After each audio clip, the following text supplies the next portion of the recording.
Yo, what up, Art Buddies YouTube channel? Stupid here with your boy Keebs, who just finished top 32. What, you got 18th place yesterday? Yes, sir. Going 5-2 in the August 2nd premiere. So we're gonna do a little deck profile, deck tech action. Before we get into the list, immediate thoughts about your placement and everything. Tournament was fun as always. Alessia always throws great fun tournaments. I had a great time. Thoughts on my run in my tournament. It was super great. I got my first time ever on a feature match. So if you guys want to go check me out and watch me lose, you can go check out round 4 on the official Elestrals YouTube channel from the August 2nd VOD over there. But other than that, I had a great time. This is probably one of my best runs I've had so far. Just bubbling out. Usually I always bubble out in all these tournaments, so this one's been the closest so far, being 18th place. So feeling pretty good, feeling pretty proud of myself. And if I just would have clutched up one more win, definitely could be talking to a top 16 or even maybe a top 8 contender right here. Yeah, 5-2 is still nothing to scoff at, especially like when you played what you played. So we'll start with the main deck if you want to start with the Elestrals, and then we'll go into that. Yeah, for sure. So main deck wise, we are starting off with 3 rabbits because you have to play 3 rabbits in every deck. If you're not playing 3 rabbits, your deck is fundamentally wrong already, in my opinion. I mean, this card's broken. I don't think I need to keep explaining that, but for some people, they don't get it. Next up, we have 3 Sorlet. This is the only good Wind Celestial in the deck. Just because it has the number 5 on it, guys. Remember, the number 5 is the number a benchmark is good enough for an Celestial. But no, Sorlet's just always been a solid card. It's like the original Eddie. It can pretty much beat over anything. This card helped me out a lot, like beat over like a lot of lifts, like when I saw Arcalith or Lava Lift. I just kind of slammed down Sorlet. He kind of took care for me. Pretty solid card, especially water enchanted. You know, it's just like water Necroft, just a 5 under a water, so it's pretty good in that regards. Next we have 2 Pegas. After I watched the VOD, I saw Swole pop off when he saw Pegas, and man, this card is crazy, dude.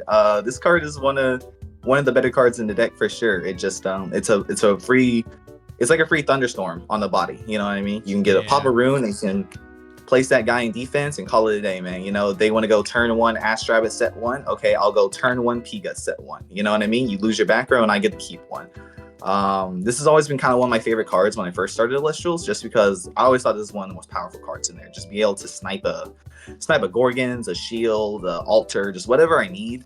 And later when we get to the other Elestrals, to my Nexuser, this card goes crazy. If you can kind of get this card like 2 or 3 times on repeat, you kind of win the game because your opponent just can't kind of keep up. Yeah, runes are super important, and just the fact that like Pegas can just yeet them into oblivion. Like its stats aren't the greatest, but that removal is just so powerful, and it's just people forget about Pegas and how good it is, but it's honestly goated. No, it really is. And that's one of the reasons why I really wanted to make sure and kind of showcase this off, since with the limiting of Hurricane, back row is going to be a lot more prevalent. You're going to see a lot more Argos. You're going to see a lot more, you know, just people are going to put in 3 PTAs or 3 Tsunamis now. And Pegas is just one of those cards that can kind of deal with it. That's not expensive, right? It's not like a Blizzard or a Thunderstorm. We got to pay 2 spirits. And like I said, it's a body on the board. So it's just cheap removal. And that's my always philosophy when it comes to stuff like that. It's like the cheaper, the better. The less I have to spend to do something, the better the card is, in my opinion. Pegas is one of those cards where it's like I play 1 spirit, I can pop a rune, and I can get a guy on board. So It's pretty solid. It's very solid. 2 Toxic Swarms. This is probably your other second best Celestial in the deck, just because it has the number 4 on it. If you don't know, Wind Elestrals don't go higher than 4, or besides Sorlet. So having this number really helped out a lot, especially under Stadium when we get to that. This card's sick. It really balances and meshes a lot with your Exaltaires, which we'll get to in a second here. Just being able to burn your opponent, you can just kind of like slam this guy down halfway through or near the end of the game and just start chipping your opponents. That's what happened in my very last game. It was me and my opponent. We were kind of playing Scorpion Wars because he had Toxion, and I had Toxiswarm, and near the end game, we were both just kind of playing our Toxistorms and Toxions to try and burn our opponent out so we can try and clutch up the win. It was really funny. But yeah, this card is pretty solid. The only problem is it has a 1 defense compared to Toxion. So under Stadium, this card is still cryoblastable, unfortunately. Sag. And that's like a lot for like a lot of these cards. Like most of the Wind cards are cryoblastable, and that's why it was always hard for Wind to compete a lot of that time, because cryoblast is so prevalent time. So deck feels a lot stronger now though, for sure. Next up, we have 2 Nemicells. Heal. You can never go wrong with more healing, right? I mean, 3 Ambrosias, 2 Nemicells. This is just basically here for clutch up or like time scenarios. If I have to go into time, I know at least I have like my version of a Sluggle or a Quackle that can help me out if I needed to. This card was actually pretty sick. A couple of my games where I was able to kind of repeatedly use Nemicell effect and then pull off the Spirit to cast an Ambrosia. I did that so many times, and people were just like, "Wow, you just kind of healed for like 7 there, didn't you?" Like, yeah, it's a lot of healing, dog. Like this card can go crazy. Like a lot of these cards, right? The Nemicell, the Toxiswarm, the Pegas, all these cards go crazy if you can stick them on the board, right? Because the whole philosophy and the idea of this is like, I stick one of these guys on board, and they can stick for 2 or 3 turns. I kind of take away the game because they kind of just run the game away for me. Especially with the help from my favorite, Exaltair. This card is crazy, dude. This card is insane, man. You're telling me I can Nexus, burn, and then get any one of these other guys' effects to go with it? It's insane. But yeah, so this is like your whole toolbox kit right here, where all your tools that you're gonna be looking for most of the time. Whenever you're searching for your Aeolus, you're either gonna be searching for Pegas, Toxiswarm, Nemicell, or Exaltair. These are your toolbox guys. He kind of just fits these all guys together, nexusing from the Aeolus for Pegas, in order to pop a rune, burn 2. You can go the burn route if you want and go Exaltair, Toxiswarm, burn for 3, and then swing for 3 for a total of 6. I've done that so many games yesterday where I just like, I'll Exaltair Nexus to my Toxiswarm, burn for 2, burn for 1. Opponent has no back row because I cleared it out with the Pegas earlier, and then I just start swinging in for as much damage as I can. You can also, Nexus to the Nemicell, so you can burn your opponent 2, heal yourself for 2, and it's just kind of like this healing, burning deck. Like, it's so flexible what this deck can do because it has so many different options, right? It's a toolbox deck, so it's very fitting for whatever scenario you need. And a lot of times, most of the time, you will always either searching these 2 though. I will say I never really searched for Nemicell unless I kind of needed the healing, but most of the time you'll probably always be searching for these 2 cards as well as for the Exaltair, because he just kind of pieces the deck a little bit together, because this is like a Wind Nexus deck essentially. With all the receivers we have, we kind of do need a Nexuser. So, but yeah, that's like the best card in the deck. And then the crazy spice. Y'all ready for this? I told y'all this card's crazy. Findus, my boy. This card was actually insane. I'm not gonna lie. This card was actually insane. Because this is just my Stadium Searcher. Or not my Stadium Searcher, I'm sorry. This is my Divine Searcher. The amount of times I've gone turn 1, Findus, they're like, okay. Disenchant, okay. I'll grab Aeolus, they're like, okay. And then they realize halfway through the game's like, wow, I should have Gorgoned that Findus. And I'm like, yeah, respect it, please. This card also can just grab any of your other wind runes. We'll get to the runes in a second, but this card like grabbed anything for me. It can grab your hurricanes if you need to. It can grab your Aeoluses, tornadoes if you're playing the island of Aeolia. Like this card can grab you any of your toolbox wind like runes. You know what I mean? So Aeolus is kind of like your toolbox Elestrals. This is your like toolbox for your runes, and it's really cool, man. Because you can also search for your Elestral, like you can also search for Aeolus. So this card was actually kind of like the MVP in the Law scenarios, because if I didn't see Aeolus, which is a lot of times for the Wind decks, if you don't see Aeolus, you kind of fall apart. This card just always guaranteed me that I can see it. Yes, you have to basically, trade out your body. You go Findus, and then you have to disenchant. So you lose your body, so you lose a little tempo on there. But as a starter, this card's one of the best starters for a Wind deck, if you ask me, because you can just kind of, like I said, just go boom, boom, search, grab the Aeolus, grab the island, whatever you need for your scenario, and you're off to the races. I really did love this card. I don't think I would play it again if I were to do another tournament, just because a lot of my games, the tempo was a lot of times not in my favor, just because Findus really slowed things down for me when I had to search for an Aeolus. So if we can get an actual win card that can search for Aeolus that's not Champ Sorlet that had to destroy something, that'd be great. But otherwise, this card was pretty sick. I really did enjoy Findus. I'm glad I was able to showcase it off in front of a couple of people. Too bad it didn't show it off on the main stage, but hey, maybe there's always a next time. And then finally, for the last of my Elestrals, Aeolus, my boy. So Aeolus is really cool. I actually got to play this a couple of times, and a lot of people were like, "What does that card do?" It's just a solid dude, man. It has the number 6 on it, right? So it's pretty strong. It's a defensive body. I can throw down there. Fun fact, also, by the way, guys, if you didn't know, because I found this out yesterday on stream, if you cast Aeolus and your opponent flips over one of those face down runes for the condition cost for this, you don't get to still draw 2. You can only draw 1. Very sad. Did not know that. But yeah, this card's just like a little bit of a comeback mechanic. You know, you can play it down and draw you a couple of cards. Sometimes those cards I drew came in clutch. Sometimes they were okay. But it never hurts to be able to put down a body and be able to draw 2 cards. It's basically just Nectar of the Gods on legs, you know? Just like pay 2 for these spirits and then draw 2 cards, you know what I mean? So you get a body and you get some cards. It's really good. This was also kind of a meta call card because like I said, since they limited Hurricane, like I said, more people are going to be on back row, people are going to be less scared to set it. So the idea was like, okay, if everyone's always going to set 2 or 3, I'm just always going to be able to drop a big 6 defense do down, and I'm going to draw me some cards. So this was definitely a meta call. I honestly would play this again, though. I think this card's pretty strong. I think this card's pretty fun, especially for the win deck who doesn't really have big dudes. So being able to have like a 6 defender who can kind of just like hold down the fort until you can kind of start seeing your toolbox kits or your toolbox tools, so you can like start playing them out. It's pretty good.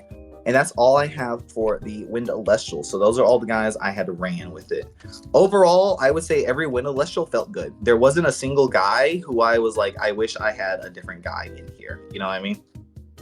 Yeah, I mean, like, I will say that the Aeolus, I think it was the first and only time it's ever been seen on stream.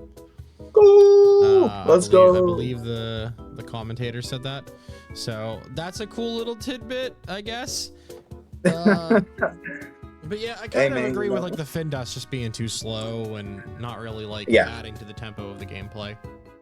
Yeah, that's the only besides Findus, I think that's the only Celestial that I would probably change out. Most likely, because usually in this position for the Findus, it's usually a Galaxair is usually what I have in here.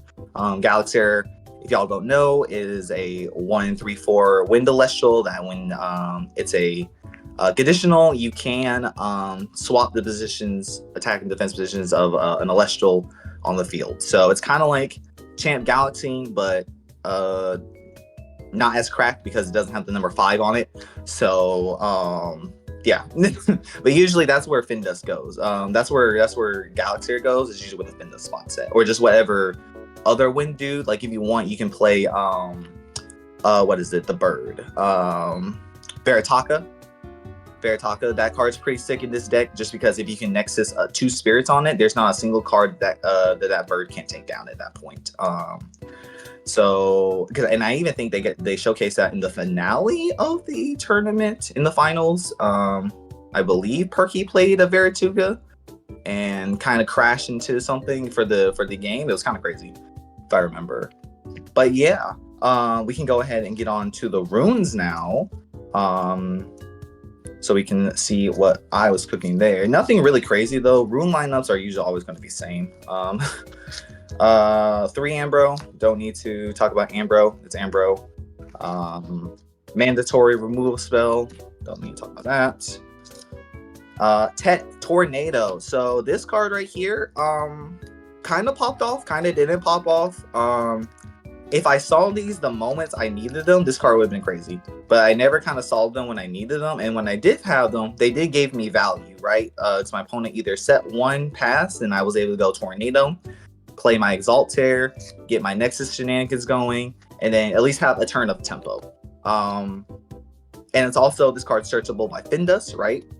So you can always have it on hand. If you already have your Aeolus or your island, you can just go, yeah, I'll go Findus Tornado. So now you just have your one of your ways to remove back row. Like I said, this deck is really heavy on anti-back row, right? We have the Tigas, we have the Tornadoes, we have Avial Lift. Like, a lot of this deck is relying on my opponent to really be going into heavy into their back row, which a lot of people did. A lot of people were setting like 2 or 3 cards at a time, and I was able to start clearing them out a lot of the times. Now, granted, Tornado does not destroy, in case people didn't know. This card will bounce it to the hand. So it's not as strong as something like a Thunderstorm or a Blizzard. But like I said, I like cheap, and this is cheap. This is cheap room removal. I play it, it goes to hand. I don't have to worry about for that turn. And sometimes that's all you need. You just need that 1 turn tempo swing, and you can get off to the races.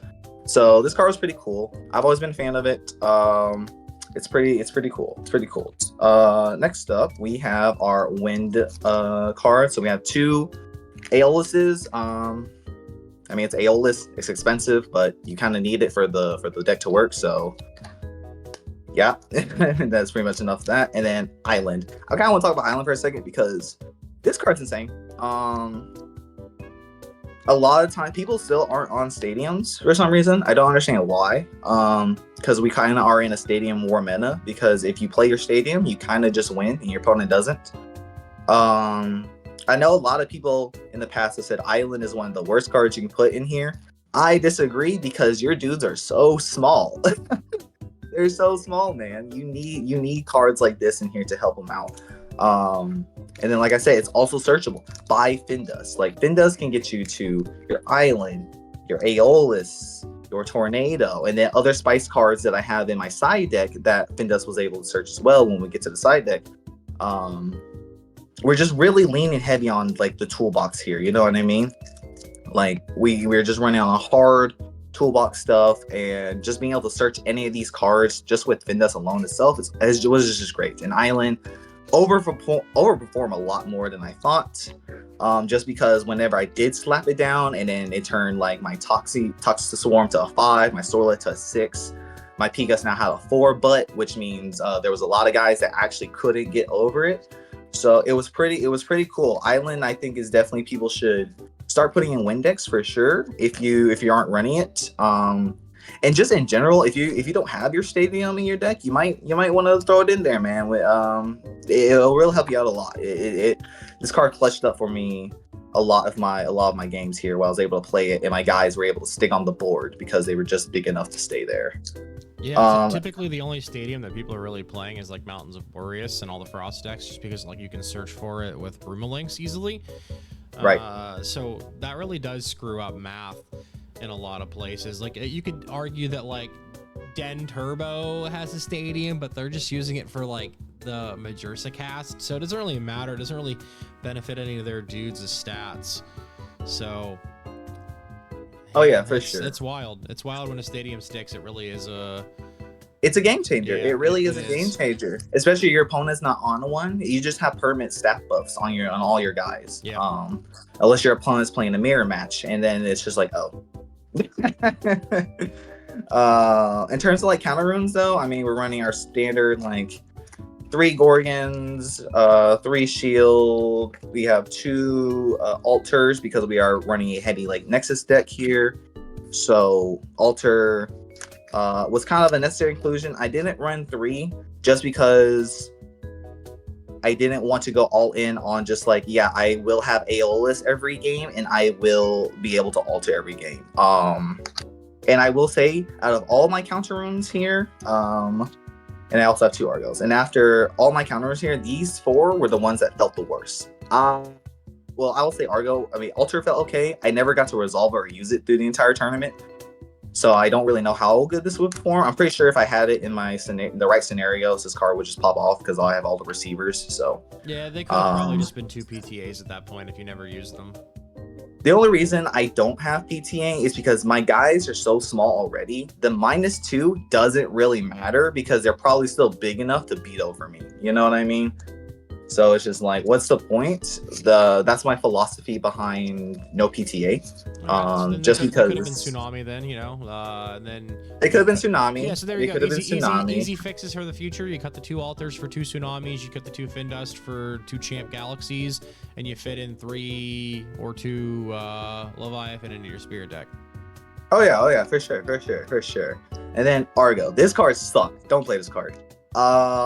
This card was kind of damn near glued to my hand every game, and every time I said it, I never resolved it. By the way, for anyone who's wondering what the face down room was when I was staring down a Hydrake and a Champ Sorlet, it was Argo, and I couldn't pop it because if I do, the Hydrake is just gonna crash into me and get Pentair, and I just didn't want to play it.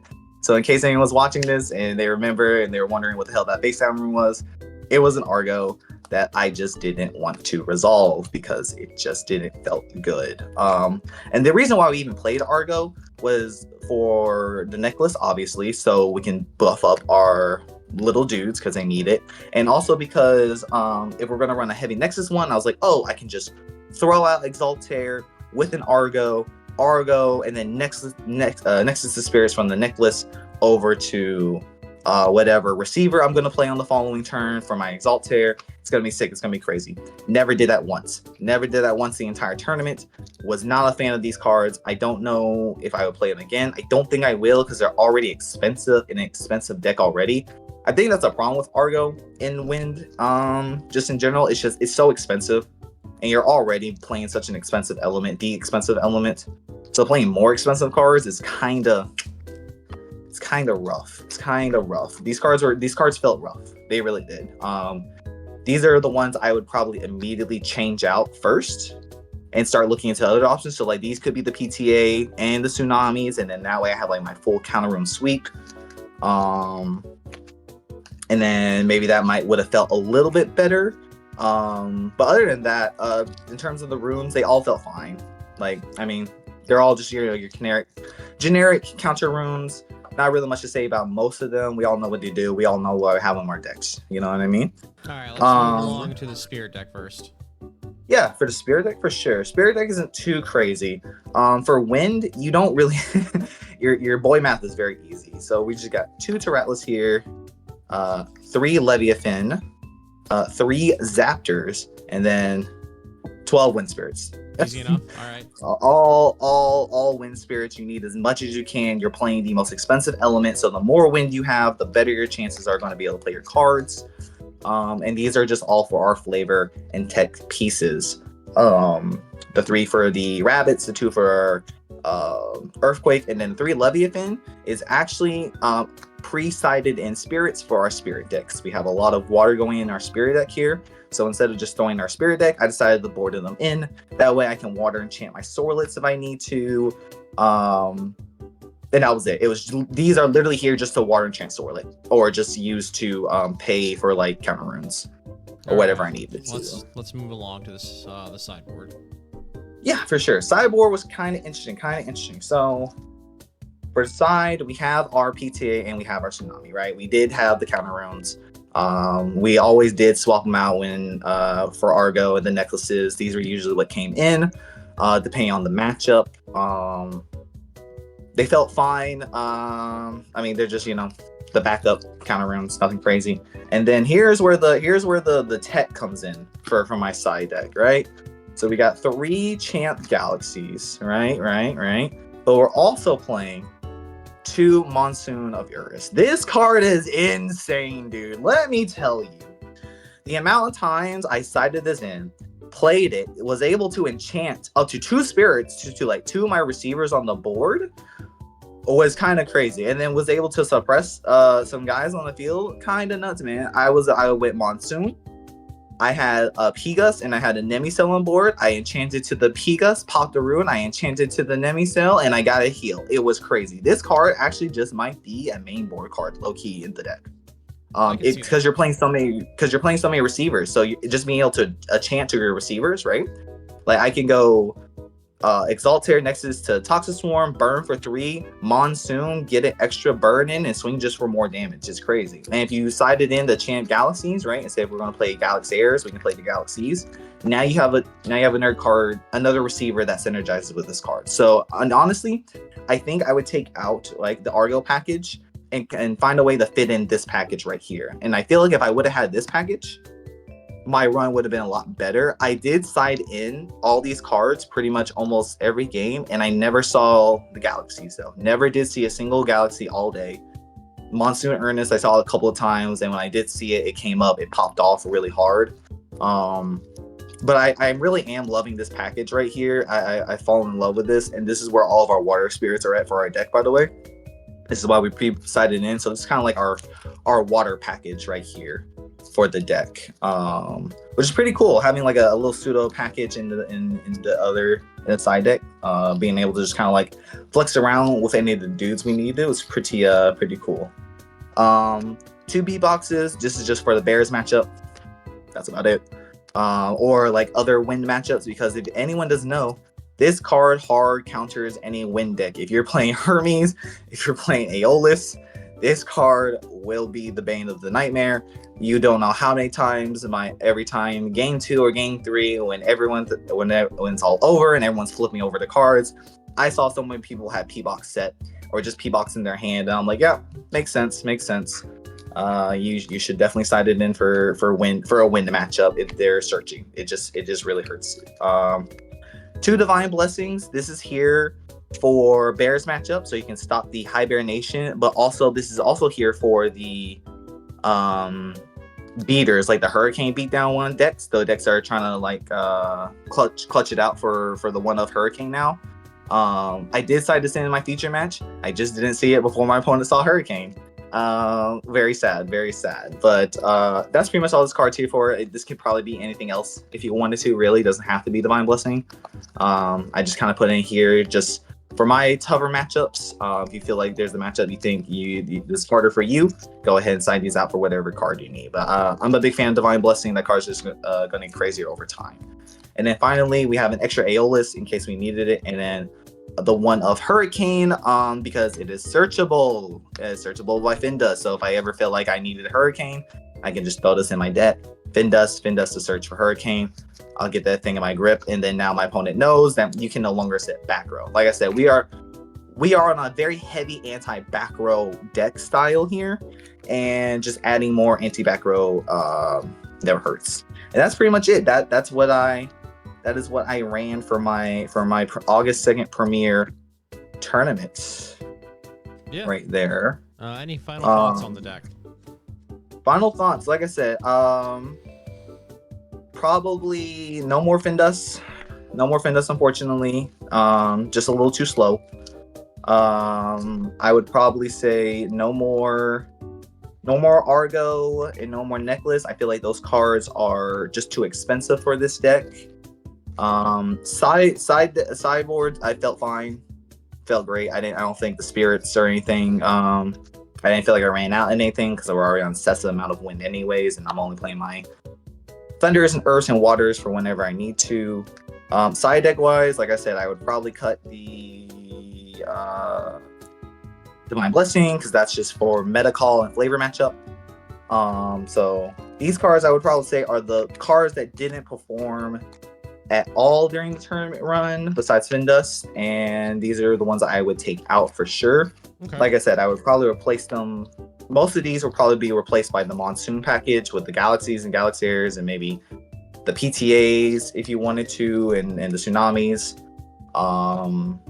But yeah, other than that's all I have thoughts on the deck for sure. Like I said, this is my pet deck, by the way, in case anyone knows. This is like the deck I kind of pulled up with when I first started playing Elestrals, and I just didn't know what I wanted to play for the tournament. So this is definitely it was definitely cool to be able to take a deck that I've just kind of like played over the years and just kind of performed really well on it. I was very proud of the deck. I was very proud of myself, and just shout out to the Celestial team and shout out to all my opponents who I played. They were all amazing, great games, and I can't wait to smoke y'all at Kissimmee. All right, and my final thoughts. So don't forget to like, comment, subscribe for more Ard Buddies YouTube channel shenanigans. We'll see y'all in the next video. Bye. Bye.